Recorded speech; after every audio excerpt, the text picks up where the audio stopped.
Olá, tudo bem com vocês? Nós vamos falar agora um pouco sobre o Império Romano. Vimos que Otávio Augusto e seus soldados venceram as forças de Marco Antônio, pondo fim à República em 27 a.C. e estabeleceram um novo regime político, o Império. Na condição de imperador, Otávio Augusto podia agora propor e rejeitar leis, convocar o Senado e as assembleias e interferir militarmente em Roma, na Itália e em todas as províncias romanas. Aproveitando-se disto, ele promoveu uma série de reformas importantes. Definiu os limites do Império Romano e enviou tropas para proteger as suas fronteiras. Distribuiu terras aos seus soldados e trigos à plebe.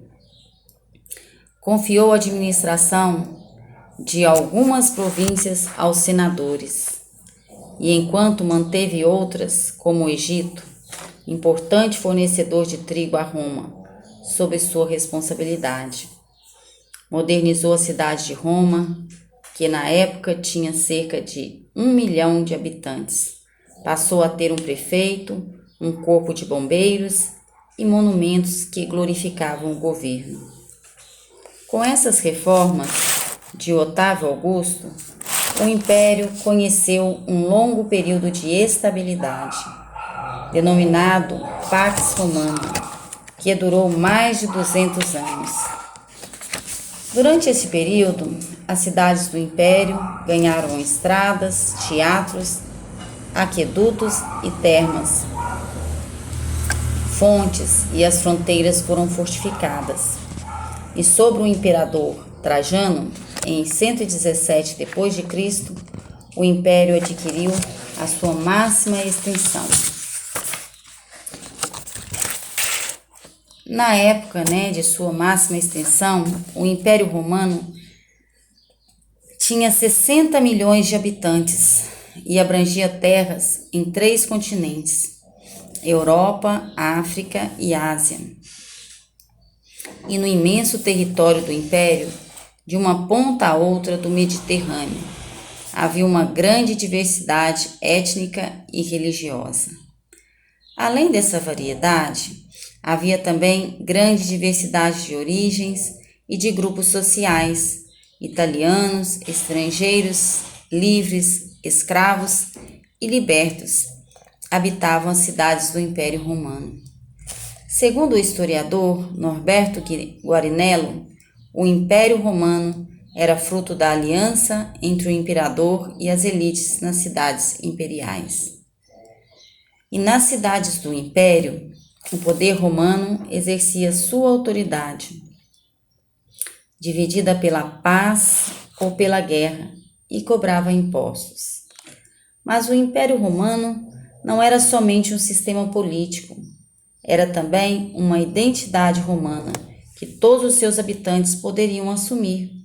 Um elemento dessa identidade, divulgado em todo o mundo romano, era o culto ao imperador e à sua família.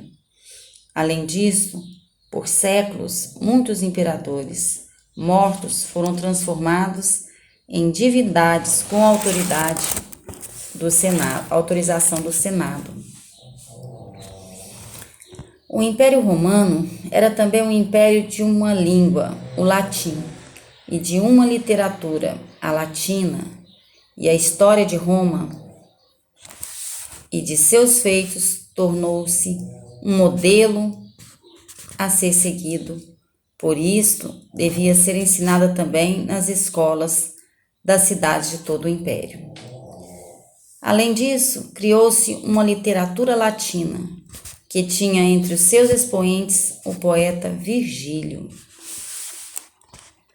Na escola, as elites das províncias romanas aprendiam a escrever o latim, a ler Virgílio e a cultuar o imperador e a construir habitações à moda romana.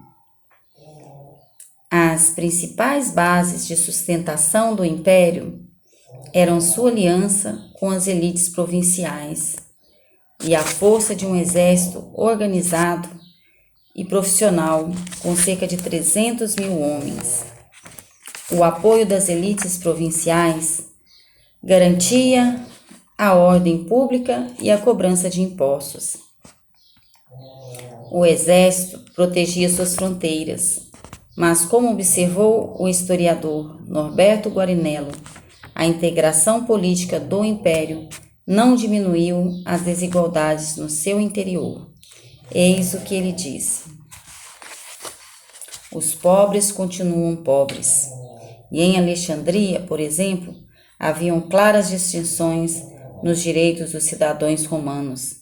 Dos gregos mais ricos, os que frequentavam o ginásio, e dos demais gregos, dos judeus e da população egípcia nativa.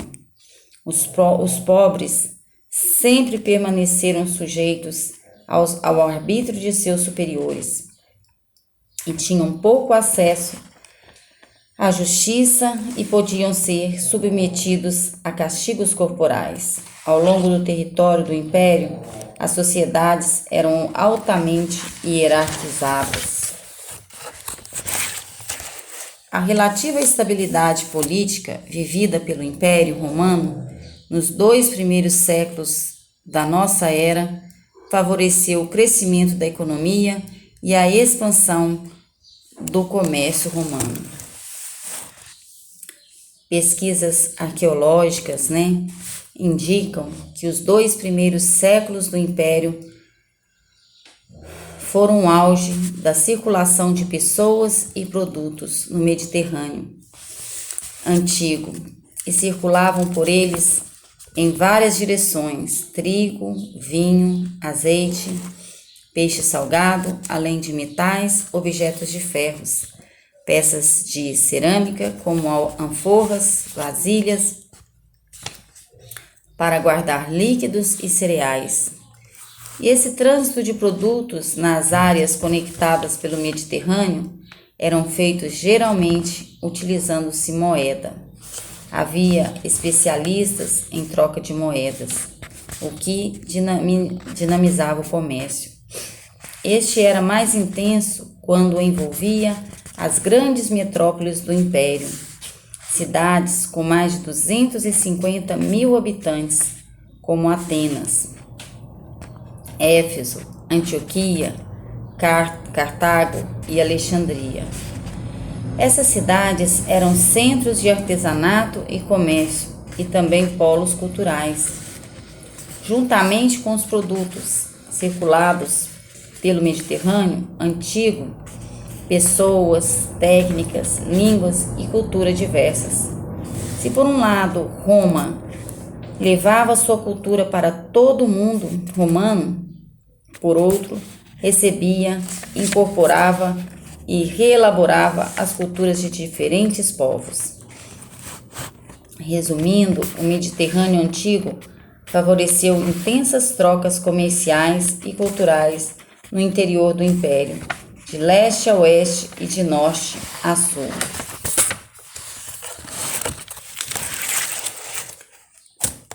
O Império, fundado pelos romanos, desapareceu, mas algumas de suas criações são decisivas para compreender o mundo em que vivemos. A língua, a engenharia e o direito são alguns exemplos disso. O latim surgiu no Lácio, região onde a cidade de Roma foi construída. Com a expansão militar romana, o latim, falado pelos soldados e pelos camponeses romanos, foi se misturando com a língua dos povos conquistados, e dessa mistura se formaram as línguas neolatinas, como o português, o espanhol, o italiano, o francês e o romeno. No campo da construção, os romanos desenvolveram importantes técnicas e conhecimentos. Alguns dos melhores exemplos de engenharia romana são as casas de banho, as termas, as estradas, os aquedutos, canais que serviam para o transporte de água. Os aquedutos são canais, que serviam para o transporte de água após ser recolhida em nascentes e poços. Eram levadas até as cidades. Inicialmente, os aquedutos eram tubulações de 1,2 metros de largura por 1,8 metros de altura, construídos no nível do solo. Durante a expansão militar, os adversários do Império Romano procuravam os aquedutos romanos para roubar ou envenenar a água que seguia para Roma. Para evitar o roubo ou envenenamento da água, os romanos construíram aquedutos aéreos com colunas de 15 metros de altura, com o que se vê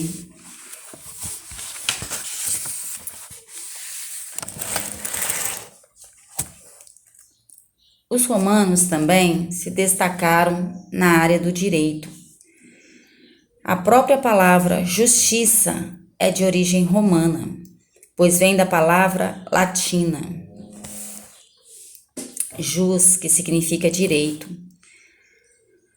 Por muito tempo, os romanos se guiaram por leis orais baseadas nos costumes. Durante a República, vendo-se prejudicados pelas leis criadas pelos patrícios, os plebeus exigiram um código de escrito. Como resposta a essa exigência, na metade do século V a.C., foram elaboradas as leis das 12 tábuas, base do direito romano. E mais tarde, os juristas romanos criaram uma série de outras leis que serviram de base para os códigos civis de muitos países da Europa e da América Latina.